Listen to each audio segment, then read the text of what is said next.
Assalamualaikum warahmatullahi wabarakatuh.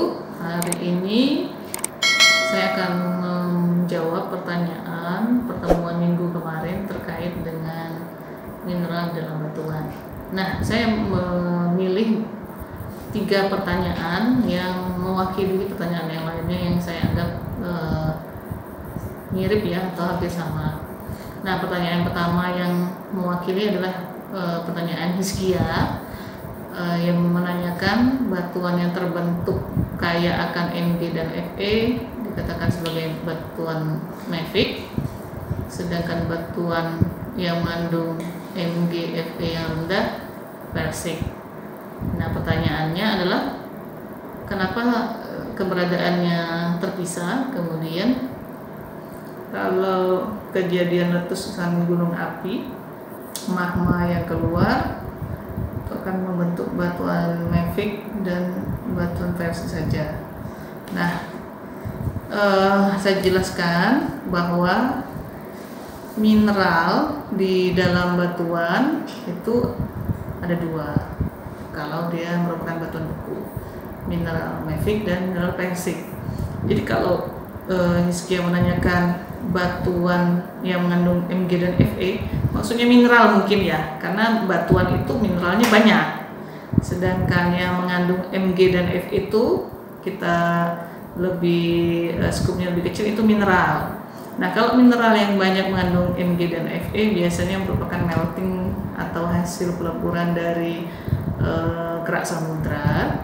Sedangkan yang tidak mengandung bahan atau sedikit mengandung Mg dan Fe itu biasanya leburan atau melting dari kerak benua.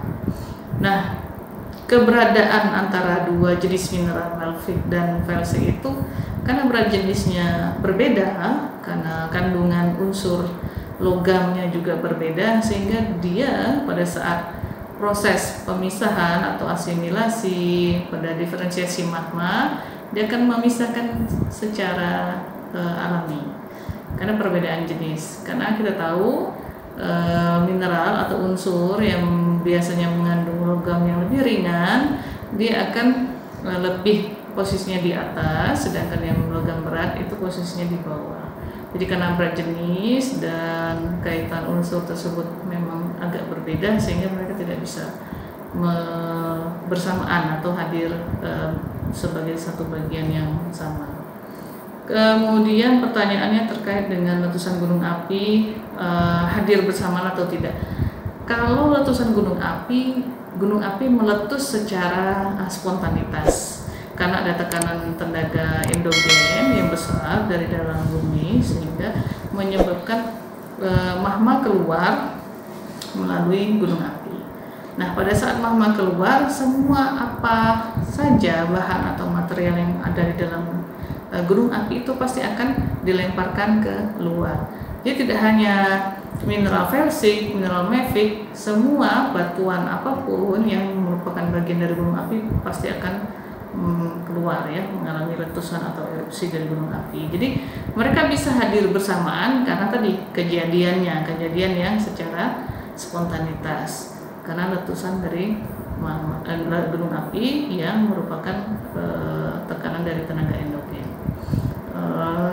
Tetapi apakah dia bisa saling walaupun bersamaan keluarnya, tapi tadi ya karena berat jenis yang berbeda, mereka pasti akan terpisah sesuai dengan penggolongan. Begitu magmanya kontak dengan udara bebas yang mempunyai suhu yang lebih rendah, dia akan mengalami pemisahan langsung dan secara tiba-tiba. Cuma yang menjadi ciri khas pada mineral yang terbentuk karena spontanitas atau akibat letusan gunung api, biasanya ukurannya yang relatif halus, ukurannya tidak besar. Jadi yang membedakan antara felsic dan mafic, tetap dia terpisah tapi ukurannya halus karena spontanitas tadi. Tapi kalau yang dia terbentuknya dalam kerak bumi, biasanya dia ukuran mineralnya lebih besar karena terbentuknya secara maksimal. Nah, untuk pertanyaan ini menjawab intrusi dan vulkanik, perbedaan kandungan mineral pada batuan beku. Oke. Nah, batuan beku itu mineralnya mineral dari bawah. pengkayaannya tergantung dari jenis magma, apakah dia basaltis ataupun granitis. Kemudian yang ditanyakan adalah intrusi dan vulkanik. Berarti ada intrusi, ada ekstrusi. Ya, kalau vulkanik itu disebut dengan ekstrusi karena kejadiannya memang di permukaan lewat gunung api ataupun lewat sesar-sesar besar yang ada di permukaan bumi. Jadi perbedaannya adalah tadi sudah saya jelaskan di pertanyaan yang sebelumnya, pertanyaan Hiskia, bahwa mineralisasi itu terbentuk makin lama, makin bertahap pendinginannya, maka terbentuk maksimal. Mineralnya akan mempunyai bentuk pertumbuhan yang maksimal. Sedangkan kalau dia melalui proses secara tiba-tiba atau spontanitas dengan waktu yang sangat cepat, mineralnya tidak bisa membentuk maksimal, sehingga biasanya ditemukan dalam bentuk tunggal atau bentuk-bentuk kombinasi yang berukuran halus atau kecil-kecil gitu. Kenapa hal itu terjadi? Itu tadi tidak punya waktu karena begitu spontanitas dia langsung kontak dengan suhu yang relatif lebih rendah dibandingkan suhu asli yang dari magma itu, kemudian tidak bisa terbentuk lagi ukuran yang lebih besar. Karena kita tahu sendiri bahwa pembentukan mineral dalam darat bawah itu tergantung dari suhu pembentukannya.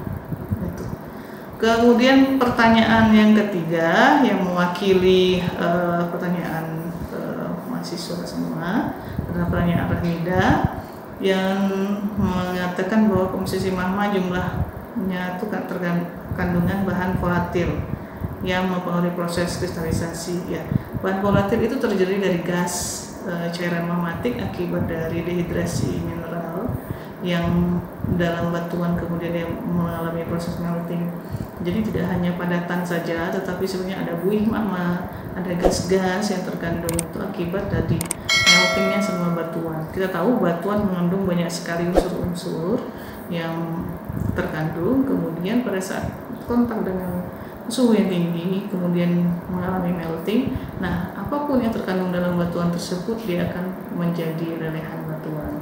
Nah, tidak hanya mineral saja yang mungkin berupa kepadatan, tapi juga ada gas-gas, karena kita tahu unsur di dalam bumi itu banyak sekali unsur yang berupa bentukan gas, juga ada cairan hidroksil atau proses dehidrasi dari mineral, sehingga zat volatil itu adalah zat yang berupa buih magma, kemudian berupa gas-gas yang terkandung, kemudian juga bisa berupa hidroksil ataupun air magmatik. Mungkin itu saja yang bisa saya jelaskan. Terima kasih. Wassalamualaikum warahmatullahi wabarakatuh.